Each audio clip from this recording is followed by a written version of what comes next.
Hello everyone, my name is Mayank Jhunjhunwala and I am a BTech student at IIT Kanpur.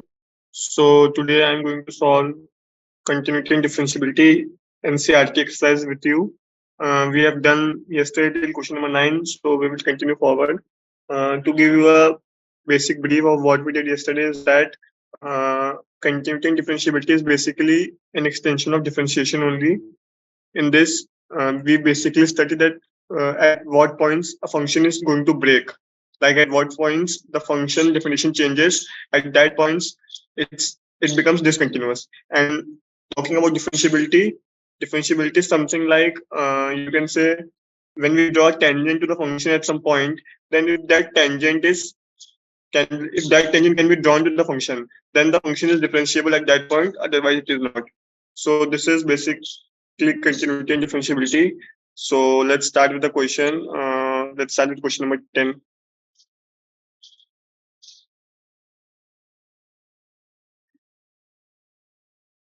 ठीक है, तो question number 10 से start करते हैं. तो क्वेश्चन नंबर 10 में अपने को क्या बोला है? fx is equal to x plus 1 if x is greater than 1 and fx is equal to x square plus 1 if x is less than 1. तो ये मैंने आपको कल बताया था कि अपने को डिसकंटिन्यूटी निकालनी है. तो अपन देख सकते हैं कि x plus 1 और x square plus 1 अपने को पता है ये पॉलिनोमियल फंक्शंस, और मैंने कल बताया कि पॉलिनोमियल फंक्शंस हर जगह कॉन्टिन्यूस होते हैं. अपने को इसमें डिसकंटिन्यूटी सिर्फ 1 पे ही मिलेगी, लेकिन टू चेक करने के लिए अपन लोग x लेस देन 1 पे और x ग्रेटर देन 1 पे भी चेक कर सकते हैं. और बेसिकली अपने को चेक किस पॉइंट पे करना चाहिए? x इक्वल टू 1 पे, क्योंकि डिसकंटिन्यूटी वाला पॉइंट वही है. फिर भी मैं आपको x equal to 1, x less than 1 के लिए भी चेक करके दिखा देता हूँ. केस 1 कौन सा बनेगा अपना? Let's say we take some variable c. c is less than 1 के लिए मैं चेक कर रहा हूँ. ठीक है, तो c इज लेस देन 1 के लिए अगर मैं चेक करूंगा तो सबसे पहले तो मैं क्या लिखूंगा? f of c. तो मेरे पास मेरा f ऑफ c क्या आएगा? मेरे पास मेरा f ऑफ c आ जाएगा x लेस देन 1 के लिए. देखो क्या है?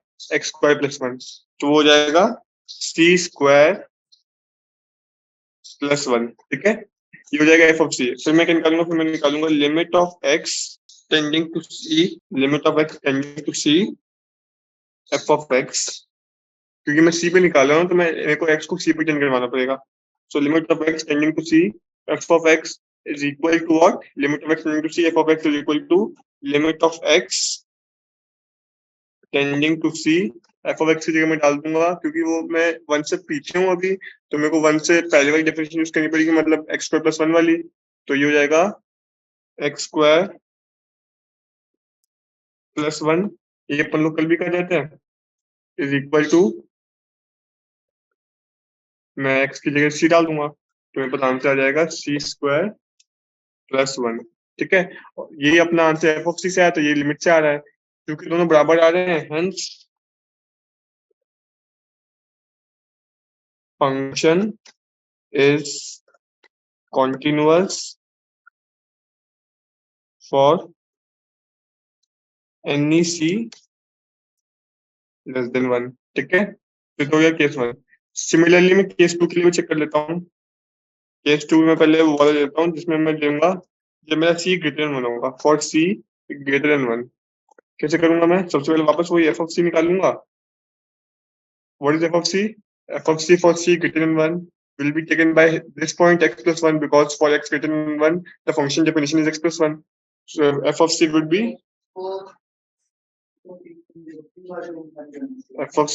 c plus 1. c plus 1. ठीक है, तो मैं निकालूंगा limit of x again tending to c f of x is equal to limit of x tending to c f of x डाल दूंगा मैं. इस केस में x प्लस 1 आएगा क्योंकि मेरा c 1 से बड़ा है. तो ये कितना हो जाएगा? ये हो जाएगा c प्लस 1. वापस f ऑफ c और लिमिट सेम आ रहे हैं, तो वापस वो चीज, hence function is continuous for any c greater than 1 also. ठीक है, अब कौन सा बचा? अब सिर्फ एक ही केस बचा जब मेरे को case number 3 c equal to 1 के लिए चेक करना है. तो अब चेक करूंगा case number 3 c equal to 1 के लिए. ठीक है, इसलिए चेक करते हैं. सबसे पहले तो f ऑफ 1 निकाल लेते हैं, सबसे सिंपल. सबसे पहले एफ ऑफ एक्स निकालो, वो सबसे सिंपल होता है। एफ ऑफ वन क्या होगा, देखो इक्वल टू साइन किसमें लगा हुआ है, इसमें लगा हुआ है, तो एफ ऑफ वन यहाँ से निकलेगा, कितना हो जाएगा, x plus one, x plus one, x की जगह डाल दो वन, तो वन प्लस वन हो जाएगा टू। तो ये तो आ गया अपना एफ ऑफ वन। अब मेरे को निकालनी है limit of x tending to one f x, ये निकालना है मुझे। लेकिन देखो मैंने कल भी आपको बताया था कि इसमें अपने दो केस और बनेंगे अंदर ही, x limit of x tending to one पे। एक जब वो x tending to one minus से आ रहा हो, और एक x tending to one plus से आ रहा हो, तो इसके भी दो केस बनेंगे। तो इसको मैं सॉल्व करता हूँ। देखो ये कैसे होगा, limit of x tending to one minus, सबसे पहले मेरे को ये निकालना पड़ेगा, f of x is equal to limit of x tending to one minus, और एफ ऑफ एक्स की क्या डालूंगा, वन माइनस, मतलब वन के पहले कौन सी डेफिनेशन है, एक्स स्क्वायर प्लस वन वाली, तो यहाँ पे आ जाएगा एक्स स्क्वायर प्लस वन। ठीक है, तो ये कितना हो जाएगा, अब मैं यहाँ पे एक्स की वन डाल दूंगा, तो यहाँ सिंपल आ जाएगा वन का square one plus one two. ठीक है, सिमिलरली मैं चेक करूंगा x tending to one plus के लिए, limit of x tending to one plus f of x, ये क्या आएगा, ये आएगा limit of x tending to one plus, इस केस में मैं डालूंगा एक्स प्लस वन, क्योंकि मैं वन के बाद की बात कर रहा हूँ, एक्स प्लस वन, यहाँ पे मैं डालूंगा तो यहाँ से भी टू ही आ रहा है। तो देखो मेरा एफ ऑफ वन और limit of x tending to one हर जगह से टू ही आ रहा है, इसका मतलब मेरा फंक्शन वन पे भी कंटिन्यूस है, क्योंकि मेरा लिमिट और फंक्शन की वैल्यू सेम आ रही है। Hence function is also continuous at x equal to one, simple. ठीक है, तो ये अपन ने दिखा दिया कि अपना एफ ऑफ एक्स और लिमिट दोनों सेम आ रहा है, hence function is also continuous at x equal to one. ठीक है, तो इस तरीके से अपन ने 10th क्वेश्चन भी कर लिया। आप देखो 11th और 12th, देखो 11th और 12th सेम है, बस 12th 11th से थोड़ा हार्ड है, बाकी इसमें क्यूब है, इसमें 10 इसमें पावर 10 है। तो मैं क्या बोलता हूँ, मैं क्वेश्चन नंबर 12 कर लेता हूँ, क्वेश्चन नंबर 11 सिमिलरली हो जाएगा। ठीक है, so let's do question number 12। Question number 12 में क्या बोला गया है, क्वेश्चन नंबर 12 में मुझे वापस एफएक्स दिया हुआ है, मुझे कंटिन्यूटी और डिसकंटिन्यूटी चेक करनी है। तो वापस मैं लेस देन वन के लिए चेक करूंगा, ग्रेटर देन वन के लिए चेक करूंगा। तो देखो लेस देन वन और ग्रेटर देन वन के लिए तो अपन वही चेक करेंगे, अपन लोग चेक करते हुए आ रहे हैं, तो वो सिंपल है। उसके लिए वापस हो जाता हूँ, लेस देन वन के लिए ग्रेटर देन वन के लिए हमेशा की तरह कॉन्टिन्यूस ही आएगा, और कुछ हो नहीं सकता। तो अपने मेन चीज चेक करना है, उस पर भी आपको लिख के दिखाना पड़ेगा, जैसे मैंने अभी तक लिखा हुआ है x less then one x greater than one के लिए, वैसे आपको लिख के दिखाना पड़ेगा इस केस में भी। तो इस केस में वो आप डायरेक्टली कर देना, जैसे मैंने पहले किया था, वो आपको करना पड़ेगा। Just that I am not writing that because it is same as I have done it earlier. I am checking it for x equal to one, I am checking it for case number 3. You have to do case number 1 and 2 when x is less than 1 and when x is greater than 1, because that also counts when considering marks. So keep that in mind. Case 3 कौन सा है, जब मैं ले रहा हूँ x equal to one. ठीक है, अब x इक्वल टू वन के लिए मैं क्या करूंगा, सबसे पहले मैं निकालूंगा एफ ऑफ एक्स। तो मेरे पास एफ ऑफ एक्स क्या आएगा, देखो x equal to one equation कहाँ पे, यहाँ पे है, तो x इक्वल टू वन के लिए मैं आपको लिखना पड़ेगा x पावर 10 माइनस वन। अब देखो एक्स पावर के मतलब वन पावर के वन ही होगा, वन माइनस वन जीरो, तो एफ ऑफ वन तो जीरो आ रहा है। ठीक है, फिर मैं निकाल लूंगा limit of x tending to one f of x. ठीक है, वापस में दो केस बनेंगे, एक वन माइनस से, एक वन प्लस से, ऐसे अभी तक अपन लोग करते हुए आ रहे हैं। तो limit of x tending to one minus f of x is equal to limit of x tending to one minus f of x कौन सा लूंगा, वन के पहले वाला, वन के पहले वाला कौन सा है, एक्स की पावर 10 माइनस वन। तो यहाँ पे आ जाएगा एक्स पावर 10 माइनस वन, और ये यहाँ पे एक्स वन डाल दूंगा तो वापस जीरो आ जाएगा। ठीक है, फिर मैं किसी चेक करूंगा, मैं चेक करूंगा limit of x tending to one plus के लिए। ठीक है, एफ एक्स ये कितना हो जाएगा, ये हो जाएगा limit of x tending to 1 plus f of x क्या डालूंगा, जो 1 प्लस के लिए, 1 प्लस के लिए क्या है, 1 प्लस के लिए है एक्स स्क्वायर, एक्स स्क्वायर। तो यहाँ से आ जाएगा, यहाँ से आ जाएगा, एक्स के 1 डाल दूंगा तो आ जाएगा 1। मैं ऐसे देख सकता हूँ कि जो मेरा एफ एक्स है और जो मेरी लिमिट है, मैं यहाँ पे तो लिमिट एग्जिस्ट नहीं कर रही, बात खत्म हो गई, क्योंकि लिमिट एक जगह से 1 आ रही है, एक जगह से 0 आ रही है। तो इस केस में तो लिमिट एग्जिस्ट नहीं कर रही, hence our function is discontinuous at x equal to 1। Hence limit does not exist at x equal to 1। ये अपन लिमिट पढ़ा होता है ना, नहीं पढ़ा तो बताता हूँ। लिमिट किसी पॉइंट पे तभी एग्जिस्ट करती है जब उसकी राइट हैंड लिमिट और लेफ्ट हैंड लिमिट सेम होती है। राइट हैंड लिमिट क्या होती है, जब हम उस पर 1 माइनस की तरफ से आ रहे होंगे। लेफ्ट हैंड लिमिट क्या होती है, जब हम उस पर 1 प्लस की तरफ से आ रहे होंगे। तो ये होती है अपनी लिमिट, लेकिन क्योंकि यहाँ पे 1 माइनस और 1 प्लस पे अलग अलग लिमिट आ रही है, तो लिमिट एग्जिस्ट नहीं कर रही है। और कंटिन्यूटी के लिए ये तो बेसिक कंडीशन है कि आपकी लिमिट एग्जिस्ट करनी चाहिए। तो यहाँ पे since limit does not exist at x equal to 1, so function is discontinuous at x equal to 1। ठीक है, simple question. x less than 1 greater than 1 के लिए मैंने चेक नहीं किया है, वो कर लीजिएगा। अभी अपन चेक करते हैं नेक्स्ट क्वेश्चन पे, क्वेश्चन नंबर 13। अपन क्वेश्चन नंबर 13 तो अपन कर चुके हैं ना ऊपर, 2x प्लस 3 2x माइनस 3 वाला, वही सेम क्वेश्चन है, इसको चेक कर लेना। Let's move to further questions, question number 14 15 16। बिकॉज देखो अब इसमें क्या बात हो जाएगी, इसमें जो अपन गए तो ऊपर वही अपने को यहाँ पे करना है। बस इसमें इन केस एक चेंज ये आ गया है कि 2 की जगह तीन वेरिएबल आ गए, फंक्शन की 3 डेफिनेशन हो गई है, तो अपने को अकॉर्डिंगली काम करना पड़ेगा। ठीक है, तो मैं करता हूँ क्वेश्चन नंबर 16 करता हूँ, फिर मैं देखता हूँ। So let's do question number 16 first. तीन क्वेश्चन नंबर 16 क्या दिया हुआ है अपने को एफ एक्स की 3 डेफिनेशन दी हुई है, -2, 2x और 2। ठीक है, और मेरे को दिया हुआ है x less than equal to -1 के लिए, एक्स बिटवीन -1 के लिए और एक्स बिटवीन 1 के लिए। तो पहले तो अपन यहाँ से देख सकते हैं कि अपने को किन किन पॉइंट पर चेक करना है। मैंने आपको कितनी बार बोला है कि अपने को सिर्फ उन्हीं पॉइंट पे चेक करना पड़ता है जिस पॉइंट पे अपने को लगता है कि मतलब गलत है, कि वहां पे फंक्शन डिसकंटिन्यूस नहीं होगा, मतलब जहाँ पे फंक्शन ब्रेक हो रहा है वहां पे चेक करना पड़ता है। फंक्शन यहाँ पे ब्रेक हो रहा है, -1 पे ब्रेक हो रहा है, तो बेसिकली कंटिन्यूटी डिसकंटिन्यूटी अपने को -1 और 1 पे चेक करनी है। ठीक है, तो अपन लोग करते हैं। और दूसरी चीज, लेस देन -1 के लिए, ग्रेटर देन 1 के लिए वैसे को जैसे अपन लोग अभी तक करते हुए आ रहे हैं। चलो ये वाला मैं क्वेश्चन में पूरा कर देता हूँ कैसे करना है। वैसे करना वही है जो तो अभी तक अपन करते हुए आ रहे हैं, बस इसमें 2 फंक्शन के 3 फंक्शन हो जाएंगे। तो इसमें फर्स्ट पहले लेते हैं केस नंबर 1। तो केस नंबर 1 में क्या बोला है मुझे, केस नंबर 1 क्या लूंगा मैं, c लेस देन 1 के लिए। सबसे पहले मैं निकालूंगा f of c. F of c कितना आ जाएगा, सी देखो एक्स लेस देन 1 के लिए कौन सा फंक्शन है, एक्स लेस देन 1 के लिए, एक्स लेस देन -1 के लिए, सॉरी, सी लेस देन -1 के लिए। तो लेस देन -1 के लिए कौन सा है, -2। एफ ऑफ सी कितना हो जाएगा, एफ ऑफ सी हो जाएगा -2। फिर मैं क्या निकालूंगा, फिर मैं निकालूंगा limit of x tending to c, f of x is equal to limit of x tending to c, f of x क्या डालूंगा, एफ ऑफ एक्स डाल दूंगा मैं, मेरे को -1 मतलब -1 के पीछे की बात हो रही है ना ये, तो यहाँ पे मैं -1 के पीछे डालूंगा, तो -2 डाल दूंगा, -2। तो ये किसके बराबर हो जाएगा, ये ऑब्वियसली -2 के बराबर ही है, क्योंकि दोनों बराबर आ रहे हैं। तो हेंस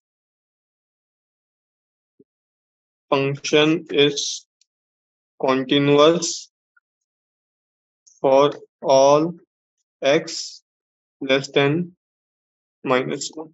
ठीक है, ये हो गया केस 1। केस 2 क्या होगा मेरा, केस 2 होगा मेरा, I am taking c between -1 and 1। ठीक है, ये मेरा केस 2 है जो मैं यहाँ से देख सकता हूँ। केस को तो अपन लोग आराम से तोड़ सकते हैं, जो उसमें 3 केस दिए हैं वो अपने केस 3 केस बनेंगे, बाद में अपन लोग -1 पे चेक करेंगे। तो यहाँ सबसे पहले मैं निकालूंगा वापस एफ ऑफ सी। इस केस में एफ ऑफ सी कितना आएगा, क्या दिया हुआ है -1 और 1 के बीच में, 2x। तो एफ ऑफ सी आ जाएगा 2c, सिंपल। फिर मैं निकालूंगा क्या, फिर मैं निकालूंगा limit of x tending to c, f of x. ठीक है, तो ये क्या जाएगा, ये हो जाएगा limit of x tending to c, f of x. तो इसमें अपन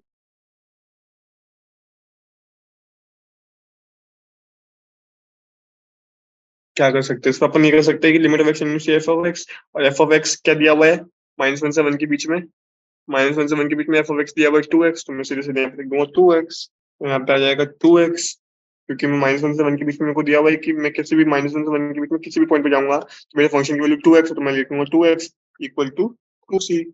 ऑब्वियस सी बात है, दोनों वापस सेम आ रहे हैं, तो hence function is continuous for all x between -1 and 1। ठीक है, तो मैं सेकंड केस भी हो गया। Third case again simple, let's move to next page. So case number 3 में क्या होगा, केस नंबर 3 कौन सा होगा, केस नंबर 3 होगा फॉर c ग्रेटर देन 1 के लिए। वापस मैं निकालूंगा वो चीज, एफ ऑफ सी कितना आएगा, एफ ऑफ सी आ जाएगा मेरे पास ग्रेटर देन 1 के लिए 2, तो हो जाएगा 2।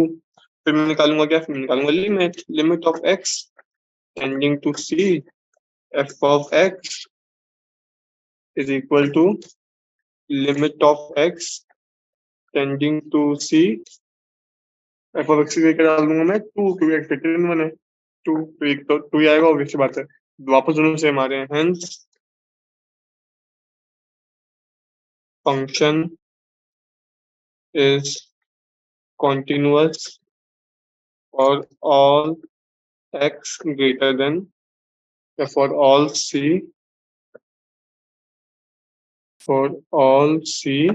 greater than 1। ठीक है, तो ये तो सिंपल केसेस अपन टिक कर लिया। अब आते हैं क्रूशियल केसेस पे, जिस पे एक डिसकंटिन्यूटी आ सकती है। कौन सा होगा, वो होगा case number 4 for x equal to 1 या c इक्वल टू 1, जो भी आपको लेना है, ठीक है, डजेंट मैटर। उसके लिए सबसे पहले अपन निकालेंगे एफ ऑफ, ये पहले -1 के चेक करते हैं, चलो। तो इसके लिए आएगा एफ ऑफ -1, एफ ऑफ -1 कितना होगा, देखो -1 कहाँ पे इंक्लूडेड है, यहाँ पे इंक्लूडेड है, तो एफ ऑफ -1 आएगा -2। देखो फंक्शन की डेफिनेशन के हिसाब से लिखना है, फिर मैं लिखूंगा limit of x tending to -2 -1। ठीक है, एफ ऑफ एक्स, यहाँ पे वापस दो केस बन जाएंगे, बस आपको वही करना है जो भी करते हुए आ रहे हो, बस प्रॉब्लम बढ़ जाएगी क्योंकि इसमें 3 डेफिनेशन दी हुई है। वापस मैं -1 माइनस चेक करूंगा और -1 प्लस पे चेक करूंगा, क्योंकि -1 पे मैं राइट हैंड से भी आ सकता हूँ, लेफ्ट हैंड से भी आ सकता हूँ। तो इसके वापस दो केस है, limit of x tending to -1 का -1 माइनस मतलब -1 से थोड़ा सा कम, f of x is equal to nothing but limit of x tending to -1 minus of x लेके डालूंगा, -1 के पहले क्या वैल्यू है, -2, तो हो जाएगा -2, तो कितना आ जाएगा, नथिंग बट -2 ही आएगा। तो अब मैं निकालूंगा किसके लिए, अब मैं निकालूंगा limit of x tending to -1 plus के लिए,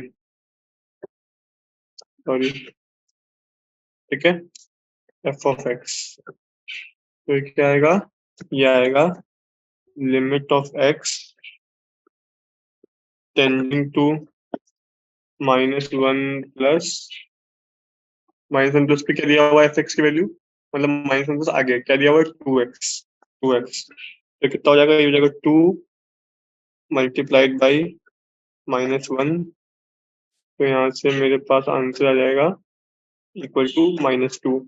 मैं देख सकता हूँ कि मेरे को -1 पे मेरी लिमिट एग्जिस्ट नहीं कर रही है, तो मेरा फंक्शन कहाँ डिफरेंशिएबल होगा, नहीं लिमिट पे एग्जिस्ट कर रही है, क्योंकि -2 नो आ रहा है, वहां से -2 आ रहा है, ठीक है, मेरे को लगा वो 2 है, सॉरी। तो सिंस लिमिट भी एग्जिस्ट कर रही है और वो लिमिट एफ एक्स के बराबर भी आ रही है, तो अपना फंक्शन -1 पे कॉन्टिन्यूअस है, सिंपल, ठीक है। Since limit exist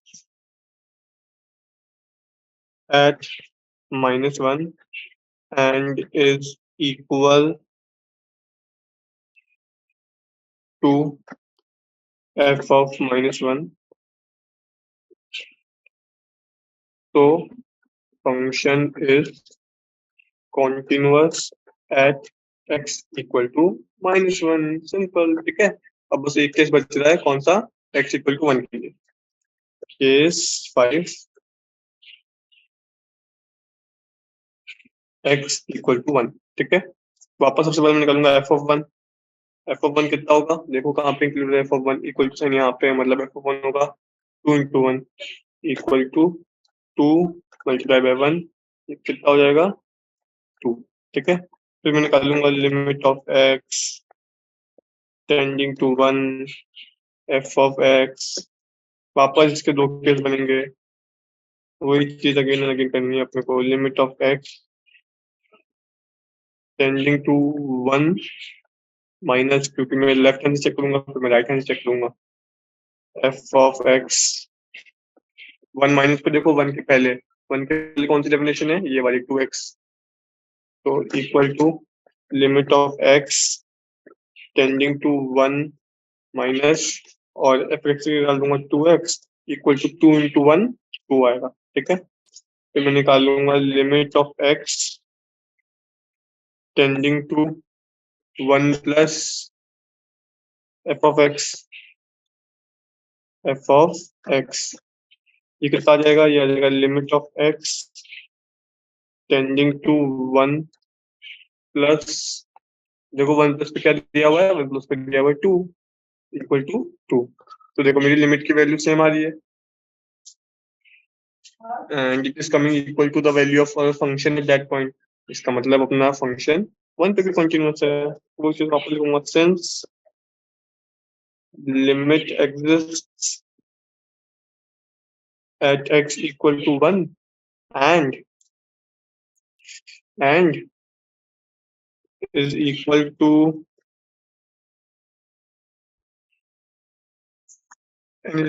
f of 1. So the function is continuous at x equal to 1. Simple, इसका मतलब ये अपना फंक्शन हर जगह कंटिन्यूस था, कहीं भी ब्रेक नहीं हुआ। ठीक है, तो आई थिंक समझ में आ गया होगा, सिंपल क्वेश्चन था। सिमिलर वे में 14 और 15 में जाएंगे। 14 और 15 इससे थोड़े सिंपल है, क्योंकि इसमें जीरो और सिर्फ कॉन्स्टेंट्स दिए हुए हैं। कॉन्स्टेंट्स को तो अपन लोग लिमिट जैसे आंसर में कॉन्स्टेंट लिखेंगे, तो that is very simple then question 16। So I think समझ में आ गया होगा, कुछ नहीं है, बस थोड़ा केस बता दिया इसमें, बाकी क्वेश्चन सेम है। ठीक है, तो आगे चलते हैं। क्वेश्चन इसमें 34।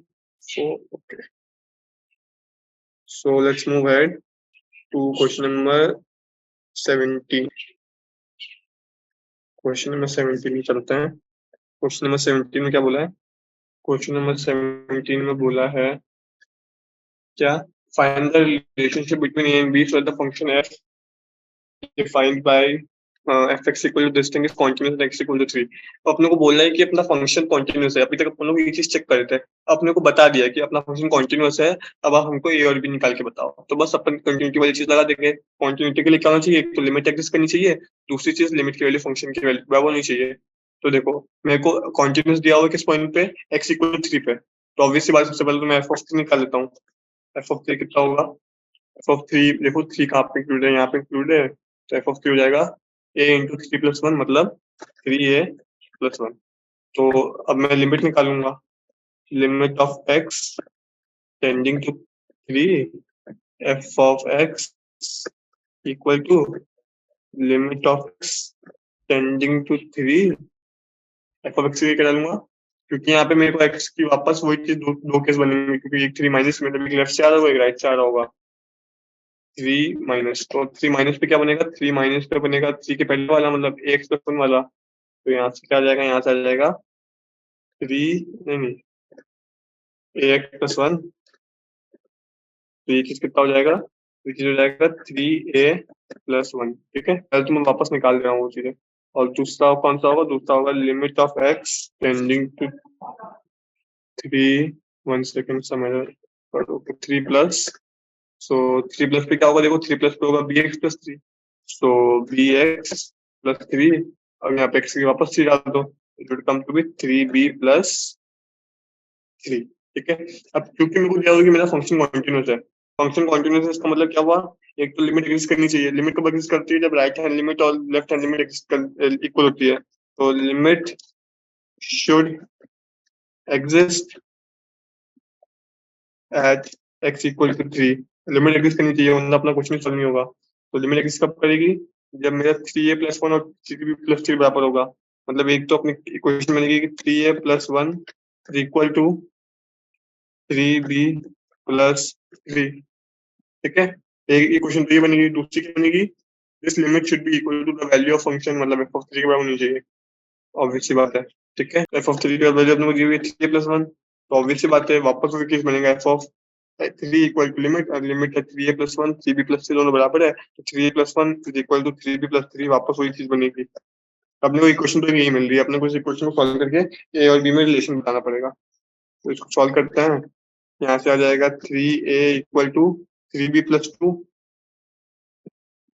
ठीक है। तो यहाँ से क्या आ जाएगा, यहाँ से a आ जाएगा a इक्वल टू b+2/3, ठीक है। इसका मतलब अपने को रिलेशनशिप बतानी थी और बी में, अपने से इसलिए रिलेशनशिप पूछी थी क्योंकि अपने को दोनों केस से एक ही इक्वेशन बन रही है, तो ए और बी अपन को इंडिविजुअली नहीं निकाल सकते, इसलिए अपन से क्वेश्चन में पहले से रिलेशनशिप पूछी थी। तो अपने पास क्या आंसर हो गया, A equal to b+2/3 is our required answer, ठीक है। सो आई थिंक समझ में आया होगा, आगे चलते हैं। क्वेश्चन नंबर 18 में क्या कहा गया है, क्वेश्चन नंबर 18 में कहा है और व्हाट वैल्यू ऑफ लैम्डा, अपने क्वेश्चन में लैम्डा की वैल्यू पूछी है, और what value of lambda is the function defined by this thing is continuous at x equal to 0। Lambda की किस वैल्यू के लिए ये फंक्शन x इक्वल टू 0 पे कंटीन्यूअस होगा, ठीक है। अपने को वापस बोला है कि x equal to function continuous है, और अपने को लैम्डा की वैल्यू बतानी है। बाद में अपने को चेक करना है कि what this continuity at x equal to 1, x equal to 1 पे कंटिन्यूटी चेक करनी है। सबसे पहले तो वही करते हैं, x इक्वल टू 0 पे कंटीन्यूअस दिया हुआ है, तो अपन लोग f(0) निकालते हैं। f(0) क्या होगा, f(0) देखो 0 कहाँ पे इंक्लूडेड है, 0 यहाँ पे इंक्लूडेड है, तो f(0) हो जाएगा लैम्डा टाइम्स लैम्डा को मैं वाई से बनाता हूँ, ठीक है, y is nothing but lambda, तो लैम्डा टाइम्स 0 माइनस 0, तो लैम्डा इंटू 0 मतलब 0 हो जाएगा, ठीक है, f(0). फिर मेरे को निकालना पड़ेगा limit of x tending to 0 f of x, वापस दो केस बनेंगे, x टेंडिंग टू 0 माइनस एक, x टेंडिंग टू 0 प्लस है, तो यहाँ पे हो जाएगा limit of x tending to 0 minus 0 minus 0 minus के लिए fx क्या है, 0 माइनस के लिए fx है lambda times x square minus 2x, क्या हो जाएगा लैम्डा टाइम्स लैम्डा को वापस y से x स्क्वायर माइनस 2x, यहाँ पे y कोई फंक्शन नहीं है, y is nothing but lambda, मैं लैम्डा को y से रिप्रेजेंट कर रहा हूँ, वापस मैं y के x की जगह डाल दूंगा, तो यहाँ से वापस 0 आएगा। फिर मैं क्या निकालूंगा, limit of x tending to 0 plus fx, तो ये क्या आएगा, ये आएगा limit of x tending to 0 plus fx की जगह डाल दूंगा 4x+1, 4x+1, तो यहाँ पे मैं 0 डालूंगा तो मेरे पास आंसर आ जाएगा 1। तो मैं देख सकता हूँ कि मेरे पास कुछ आंसर आ रहे हैं, ठीक है। सम एरर समवेयर और व्हाट, यार इसमें लैम्डा की कुछ वैल्यू आ नहीं सकती क्योंकि इसमें आपको दिया हुआ है कि आपका फंक्शन कॉन्टिन्यूअस है, लेकिन कॉन्टिन्यूअस होने के लिए लिमिट शुड एग्जिस्ट। देखो क्या होता है ना, कॉन्टिन्यूअस के लिए लिमिट शुड एग्जिस्ट, और लिमिट कब एग्जिस्ट करेगी, जब 0 इक्वल टू 1 होगा, जो कभी हो नहीं सकता, which is not possible. So there is no such value of lambda. There is no such value for y, क्योंकि कोई पॉसिबल ही नहीं है ना, क्योंकि देखो अपने को चाहिए कि अपना फंक्शन कंटिन्यूस है, कंटिन्यूस होने के लिए लिमिट एग्जिस्ट करनी चाहिए, लेकिन लिमिट में एक जगह से 0 आ रहा है, एक जगह से 1 आ रहा है, so that is not possible कि आपको लैम्डा की वैल्यू मिल जाए, ठीक है। तो आई होप ये समझ में आया होगा। फिर देखते हैं कॉन्टिन्यूटी x इक्वल टू 1 पे अपने को पता ही है, अपन यहाँ पे डालेंगे 4x+1 में, पहले निकालेंगे 1 पे आएगा 5, फिर निकालेंगे 1 माइनस पे भी आएगा 5, 1 प्लस पे भी आएगा 5, क्योंकि x ग्रेटर देन 0 मतलब मेरे को 4x+1 पे चेक करना है। तो ये चीज मैंने आपको पहले बताई है कि उन्हीं पॉइंट चेक करते हैं जिन पॉइंट पे शक होता है, बाकी जो पॉइंट दिए होते हैं ये भी अपने को करके दिखाना पड़ेगा पेपर में, लेकिन इस पे कॉन्टिन्यूस होगा। तो सिमिलर वे में अपन x इक्वल टू 1 के लिए चेक कर लेंगे, ना क्वेश्चन सॉल्व हो जाएगा। So question number 18 is also done now. Let's move to next page and next question even. Show that the function defined by gx equal to x minus greatest integer of x is discontinuous at all integral points. Obviously, proof करते हैं इसको. Here delta x here this box of x denotes the greatest integer less than or equal to x. Okay. तो इसमें देखो कैसे होगा ये question. सबसे पहले तो आपने को पता होना चाहिए कि ग्रेटर इंटीजर फंक्शन क्या होता है. तो सबसे पहले वो लिख के बताता हूँ. जैसे कि देखो इस टाइप का होता है. कोई भी चीज को अपन लोग बॉक्स ब्रैकेट में इंक्लूड कर देंगे तो उसको बोलते हैं ग्रेटेस्ट इंटीजर फंक्शन. इसका मतलब क्या होता है? इसका मतलब होता है, मान लो मैंने निकाला ग्रेटेस्ट इंटीजर ऑफ 2.9. 2.9 का ग्रेटेस्ट इंटीजर क्या होगा? 2. मतलब the number which is either equal to the number given in greatest integer box or the number which is behind it. मतलब अगर क्या तो आपको इंटीजर नंबर दिया होगा तब तो वो इंटीजर नंबर आंसर हो जाएगा. If inside the box an integer number is given, then the answer would be that number only. But in case inside the box some decimal number is given like 2.9, 2.3, 2.5, even less than 2.5, 2.1, 2.0 something, 2.9, 2.9999, anything is given, then the answer would be the integer which is just less than the number given. So 2.9 का greatest integer function क्या हो जाएगा? 2. Similarly, you can write any greatest integer function for any function, for anything. ठीक है. तो वैसे तो gx equal to x minus box of x दिया हुआ ये होता है fractional part of x. fractional part of x कैसे? देखो जो अपना greatest integer function of x है उससे अपने को हमेशा integer वैल्यू मिलेगी. तो मान लो मेरा x दिया हुआ 2.9, तो मैं 2.9 में से 2 को सब्ट्रैक्ट करूंगा तो अपने को 0.9 मिलेगा. तो जो gx है ये अपना basically fractional part of x वाला फंक्शन है जिससे अपने को नंबर का जो फ्रैक्शनल पार्ट है वो पता चलता है. तो अब अपने को दिखाना है कि जो मेरा gx है मतलब फ्रैक्शनल पार्ट ऑफ x वो सब इंटीजर पॉइंट्स पे डिसकंटिन्यूअस है.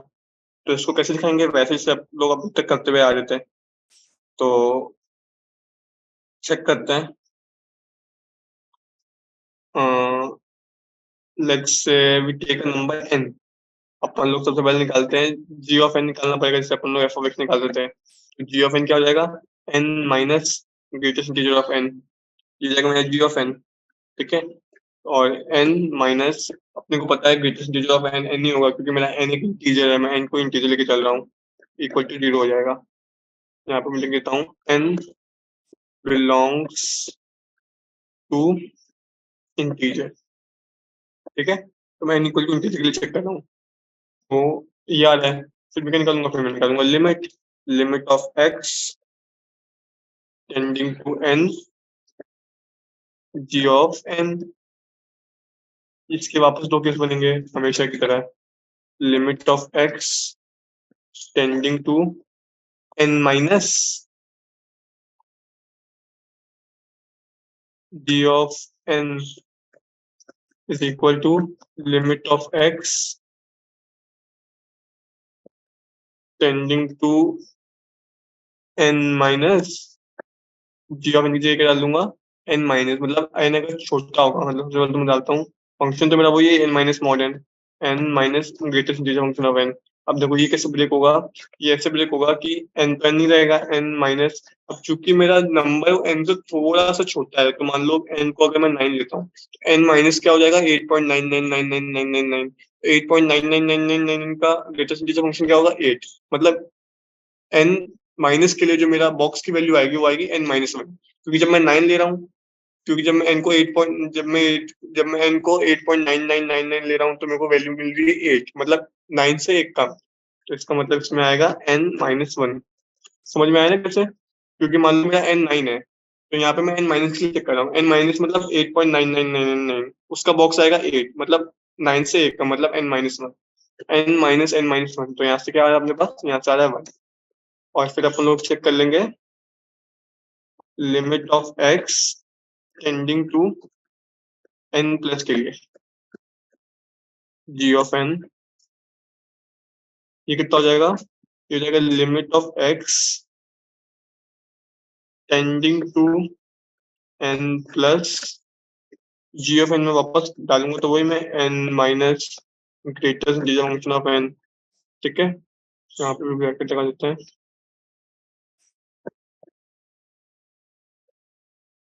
ठीक है, तो यहाँ से क्या आएगा, यहाँ से आएगा n, तो n ही रहेगा माइनस। अब चूंकि मैं n से थोड़ा बड़े के लिए चेक कर रहा हूँ, n प्लस के लिए, तो मतलब मान लो मेरा n 9 है, तो n प्लस क्या हो जाएगा, 9.000000001 ऐसे करके कुछ हो जाएगा। उसका ग्रेटेस्ट इंटीजर फंक्शन क्या आएगा, 9 ही आएगा।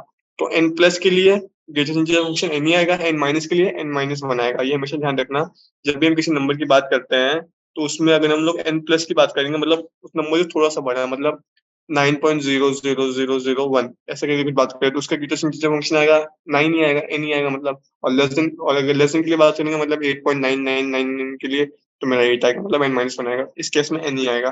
तो यहाँ से आ रहा है 0। तो यहाँ से मैं देख सकता हूँ कि मेरी लिमिट की वैल्यू n माइनस पे तो 1 आ रही है और n प्लस पे 0 आ रही है, क्योंकि लिमिट वैल्यू इक्वल नहीं है, हेंस लिमिट ही एग्जिस्ट नहीं करती इंटीजर पे, तो मेरा फंक्शन कहाँ से कंटिन्यूस होगा इंटीजर से। ठीक है, तो यहाँ पे लिखता हूँ, since limit of gn does not exist at integer points, so the function is discontinuous at integer points. Simple आया समझ में? तो क्वेश्चन सिंपल था, बस इसमें एक ग्रेटेस्ट इंटीजर फंक्शन डाल दिया था, जिसके आपको वर्किंग पता होनी चाहिए कि ग्रेटेस्ट इंटीजर फंक्शन वर्क कैसे करता है। Rest the question was simple only. तो आगे चलते हैं, क्वेश्चन नंबर 20 पे। Is the function defined by this is continuous at x equal to pi. तो इस फंक्शन को मेरे को चेक करना है x इक्वल टू पाई पे।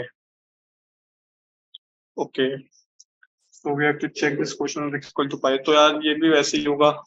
चलो करते हैं सॉल्व क्वेश्चन नंबर 20। सबसे पहले मैं क्या निकालूंगा, पहले निकालूंगा एफ ऑफ पाई।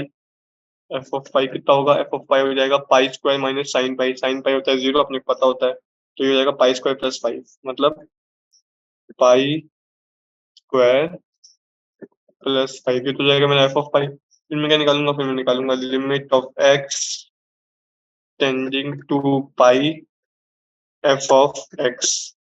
इसके वापस दो केस बनेंगे, एक एक पाई माइनस से आ रहा होगा, एक पाई प्लस से आ रहा होगा, लेकिन दोनों केस में मेरे फंक्शन की वैल्यू सेम ही है, तो मेरे को दो केस लिखने की जरूरत नहीं है as such.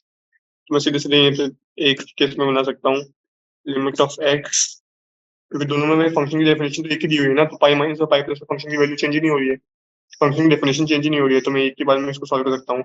X tending to pi f of x के डाल देता हूँ, क्या जो मेरे को दिया हुआ है, x square minus sign x plus 5। ठीक है, तो कितना हो जाएगा, एक्स की जगह डाल दो पाई। एक्स की जगह पाई डालने से काम नहीं चलेगा, यहाँ पे पाई square minus pi square plus 5 आएगा, बट फिर अपन लोग पाई माइनस और पाई प्लस के लिए कैसे चेक कर पाएंगे। तो अपने को इसमें बेसिकली पाई माइनस और पाई प्लस के लिए चेक करना पड़ेगा। तो इसके लिए मैं एक काम करता हूँ, मैं पाई प्लस एच लेके सॉल्व करता हूँ। हाँ, सो लेट्स टेक एक्स की जगह, मेरे को एक्सटेंडिंग तो पाई है ना, एक्स एग्जैक्टली पाई तो है नहीं, तो मैं एक काम करता हूँ, इसमें मैं एक्स की जगह पाई प्लस एच डालता हूँ, where h is tending to 0। H अगर टेंडिंग टू 0 होगा, तो मैं वहां से बोल सकता हूँ कि मेरा pi plus h is tending to pi. X की जगह मैं डालता हूँ pi plus h, pi plus h का स्क्वायर माइनस साइन ऑफ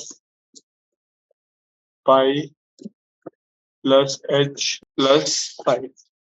तो यहाँ से मैं सॉल्व करूंगा, तो मेरे पास क्या आ जाएगा, तो मेरे पास आ जाएगा, मैंने आपको बताया था कि मेरी लिमिट जो होती है वो डिस्ट्रीब्यूटिव होती है, तो मैं लिमिट इस पर भी लगा दूंगा, इस पर भी लगा दूंगा, इस पर भी लगा दूंगा, तो मेरे पास आ जाएगा limit of x tending to pi, pi plus h का स्क्वायर, पाई प्लस एच का whole square minus limit of x tending to पाई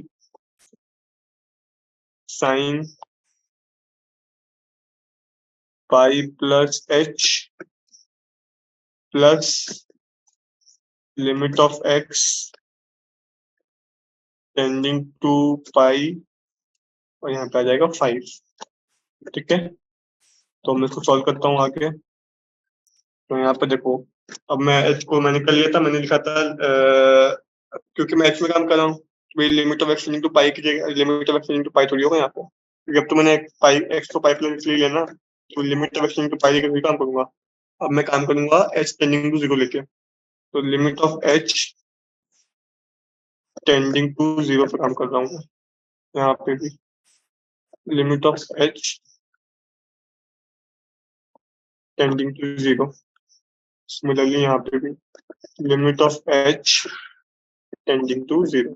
ठीक है, तो अब मैं यहाँ पे h की जगह 0 डाल दूंगा, तो मेरे पास क्या बन जाएगा, मेरे पास बन जाएगा पाई स्क्वायर माइनस साइन पाई, इसको तो मैं तोड़ लूंगा साइन वाले फॉर्मूले से, यहाँ पे तो बन जाएगा पाई स्क्वायर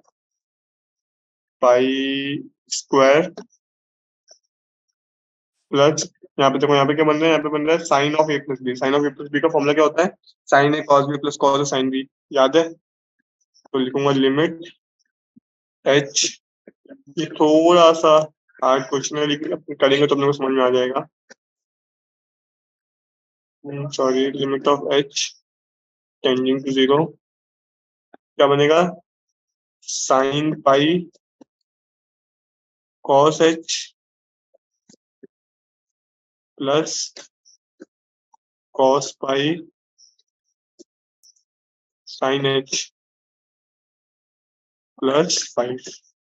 यहाँ से क्या आ जाएगा अपने पास, यहाँ से अपने पास आ रहा है इक्वल टू पाई स्क्वायर, देखो यहाँ पे साइन पाई तो 0 तो ये टर्म तो कैंसिल हो जाएगा, कॉस पाई होता है -1 तो आ जाएगा माइनस साइन एच, और एच की जगह तो डाल दूंगा, एच की जगह 0 डाल दूंगा तो वो भी चीज 0 हो जाएगी, तो यहाँ पर आ जाएगा +0 +5। तो यहाँ से मेरे पास फाइनल आंसर क्या आ रहा है, फाइनल आंसर आ रहा है पाई का स्क्वायर +5। तो देखो पाई स्क्वायर प्लस फाइव यहाँ से भी आ रहा है, पाई स्क्वायर प्लस फाइव यहाँ से भी आ रहा है, तो मान लो मैं यहाँ पे सीधे पाई की जगह एक्स की जगह पाई डाल देता, तो मेरे पास साइन पाई 0 हो जाता, तभी मेरे पास हो जाता pi square plus five.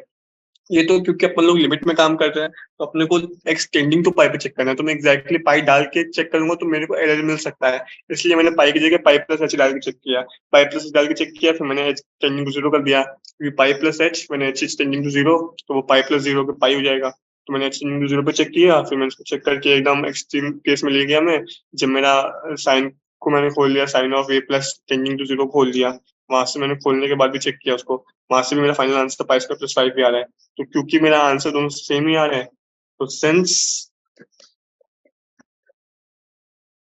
Both are equal, तो my function is continuous at x equal to pi, simple. आ गया समझ में? तो ये थोड़ा सा टिपिकल टिपिकल क्वेश्चन था, टिपिकल इन द सेंस आपको पता होना चाहिए कि साइन ए प्लस बी क्या होता है, और आपको ये अप्रोच पता होनी चाहिए कि अगर अपने को किसी पाई अपने को कोई फंक्शन दिया हो जो किसी नंबर पे टेंड कर रहा है, तो अपन इसको समथिंग प्लस एच लेके सॉल्व कर सकते हैं, जहाँ पे एच को अपन लोग टेंडिंग टू 0 बोल सकते हैं। ठीक है, तो इस तरीके से अपन ने 20 भी सॉल्व कर लिया। अब आगे चलते हैं क्वेश्चन नंबर 21 पे। तो क्वेश्चन नंबर 21 क्या बोल रहा है, discuss the continuity of the following functions f(x) equal to sin x plus cos x, f(x) equal to sin x minus cos x, f(x) equal to sin x into cos x। तो एक तो अपने को ही पता है कि सीधे सीधे फॉर्मूले से पता है कि sin x plus cos x, sin x minus cos x और sin x into cos x तीनों ही अपने कॉन्टिन्यूस फंक्शंस है। क्यों? क्योंकि मैंने आपको बताया था कि continuous plus continuous is continuous, continuous minus continuous is continuous and continuous into continuous is also continuous। तो ये तीनों continuous तो है, ये अपने को पता है, बस अपने को इसको प्रूफ करना है। तो एक काम करता हूँ कि मैं किसी एक को प्रूफ कर लेता हूँ, बाकी तो आप लोग देख लेना। तो let me proof first part only. Okay, तो फर्स्ट पार्ट क्या, इसमें मैं तीनों पार्ट एक साथ प्रूफ कर सकता हूँ। जैसे मेरे को पता है कॉन्टिन्यूटी की थ्योरम से, मतलब मेरे को थ्योरम पे प्रूफ करनी नहीं होती है, मेरे को कॉन्टिन्यूटी की थ्योरम से पता है कि अगर मेरा sin x कॉन्टिन्यूस होगा, cos x कॉन्टिन्यूस होगा, तो मेरा फिर sin x plus cos x भी कॉन्टिन्यूस होगा, sin x minus cos x भी कॉन्टिन्यूस होगा, sin x into cos x भी कॉन्टिन्यूस होगा। तीनों कॉन्टिन्यूस होंगे provided that sin x and cos x are continuous. तो मैं सीधे सीधे बोल देता हूँ कि if I will prove sin x to be continuous and cos x to be continuous, then my sin x plus cos x and sin x minus cos x and sin x into cos x are automatically continuous। तो इसका answer मैं कैसे लिखूंगा, इसको मैं ऐसे लिखूंगा, इसको मैं ऐसे लिखूंगा क्वेश्चन नंबर 21 में I have to prove sin x and cos x to be continuous. I have to prove sin x and cos x to be continuous for proving these three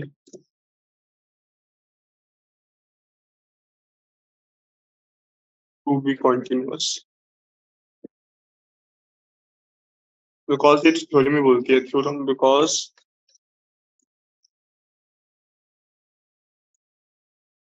of the theorem. ठीक है, theorem से अपने को बोलता है कि अगर sin x और cos x कॉन्टिन्यूस होंगे तो थ्योरम अपने आप ही कॉन्टिन्यूस है।